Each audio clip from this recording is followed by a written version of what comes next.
Panahon na naman ng bagyo, panahon ng traffic at baha. Pero ang bubuhos ngayong gabi, puro magagandang balita. Sa Good News, tumutok na! Ito na ang ating ampalaya con corned beef fritter.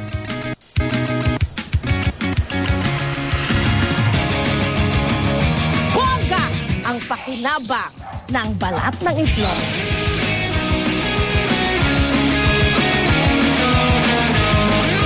Happy sushi rolls na may mga gulay, perfect para sa mga kids. Ang ampalaya, winner pagdating sa sustansya. Pero paano ba ito gagawing kaaya-aya, lalo na sa mga bata? Alamin po sa Good News Kusina.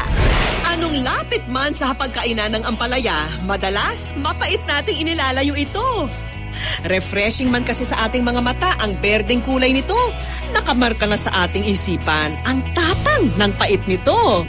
Pero kung anong tindi nito sa pait, ganun din katindi ang kanyang sustansya. Mataas ang fiber nito at beta-carotene na nagpapatibay ng immune system. Doble rin ang hatid nitong potassium kumpara sa saging na nakakatulong sa ating metabolismo. Kaya ang misyon ni Chef Ed, pasarapin ang lasa ng ampalaya sa murang halaga. Unang recipe, ang ampalaya con corned beef fritter. Kung di nyo type ang pait ng ampalaya, pumili ng may malalaking puwang sa pagitan ng mga linya sa balat. Indikasyon daw ito na hindi ito masyadong mapait. Pwede ring ibabad ang ampalaya sa asin ng 30 minuto. Ginagawa ng asin, ine-extract niya yung liquid sa loob ng ampalaya. Pag-extract ng tubig, ng liquid, kasama na doon yung mapait na lasa ng ampalaya. Huwag ding kalimutan ang mantika, sibuyas, bawang, kamatis, corned beef, asukal, paminta at asin para sa ampalaya mixture. Unang igisa sa mantika ang sibuyas at bawang. Isunod ang kamatis, corned beef at mismong ampalaya. Huwag masyadong lutuin ang ampalaya para mapanatili ang lutong nito. Baka lalong lumabas yung kapaitan niya pagkahalo ka ng halo. So, mabilisan lang. Konting asin. Konti lang. Malat na nga yung corned beef natin, no? Simula naman ang egg mixture. Ihanda ang itlog, asin, paminta, mantika, asukal at harina. So, batiin nyo na mabilis. Timplahan ang 2 binating itlog ng asin at paminta. Gusto ko lagyan ng konting mantika para hindi siya magdikit sa ating kawali. Lagyan din ng asukal at harina. Itlog, no? Yung kalalabasan niya, parang siyang egg na cake, no? Una kalahati ng ating egg mixture. Ilagay ang kalahati ng egg mixture sa kalan at isunod ang ampalaya mixture. And then, the rest of our egg mixture sa ibabaw. Sa mahinang apoy, takpan ng 5 minuto ang itlog para maluto ang ibabaw ng fritter. At ready for plating na ang ating ulam. Sa halagang 80 pesos, pwedeng pagsaluhan ng 4 ang ating ampalaya con corned beef fritter. Pagkatapos, ang tomato tuna ampalaya recipe.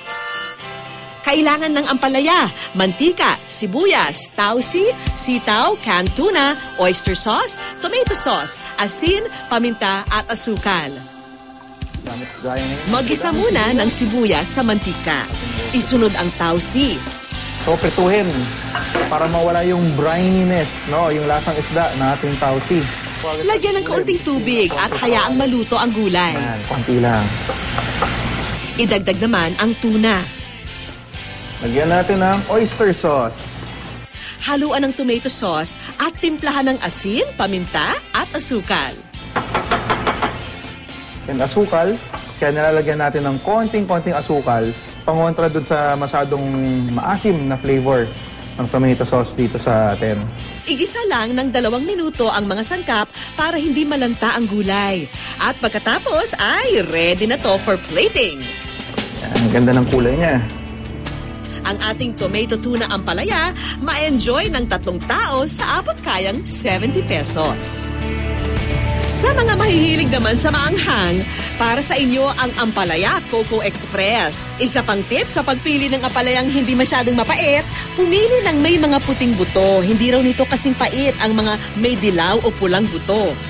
Ihanda rin ang mantika, sibuyas, siling labuyo, sitaw, corned beef, tubig, gata, asukal, siling haba, asin, paminta at syempre ang ampalaya. Igisa ang sibuyas at siling labuyo. Parang Bicol Express talaga to, no? Yung gusto natin, manghang na manghang, para pawisan tayo. Ilagay ang sitaw at syempre ang ampalaya. So gusto natin yung ating dark green, yung ating sitaw, no? Yan. Hindi na siya maputla. Tignan. Haluan ito ng corned beef at kaunting tubig. Nagawa natin parang dinedeglaze natin yung pan natin. Ibuhos ang gata sa mga ginisang sangkap. Yung gata, may natural na sweetness na yan, no? Tamis na yan ng konti. Pero siyempre, gusto nga natin pangontra sa pait ng ampalaya, lagyan pa natin ng white sugar. Sambuong sili, siling pangsigang.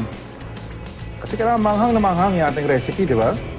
Para sa dagdag linamnam, lagyan ng asin at paminta. Yan. Okay. Sa 10 minuto lang, pwede na tayo gumawa ng ating Ampalaya Coco Express. Ang Ampalaya Coco Express, sulit sa 5 tao sa halagang 70 pesos lang. Kasing pait naman kaya ng ampalaya ang mga komento ng mga taga-tikim? Masarap naman siya, lasa siyang Bicol Express. Hindi ko naman siya malasahan yung ampalaya. Parang tortal na hindi mo na malalasahan yung pait ng ampalaya. Talagang pasado sa sarap ang ating mga ampalaya recipe. Dahil ang pait ng ampalaya, madali naman palang ibalanse at bagayan sa halagang hindi mapait sa bulsa.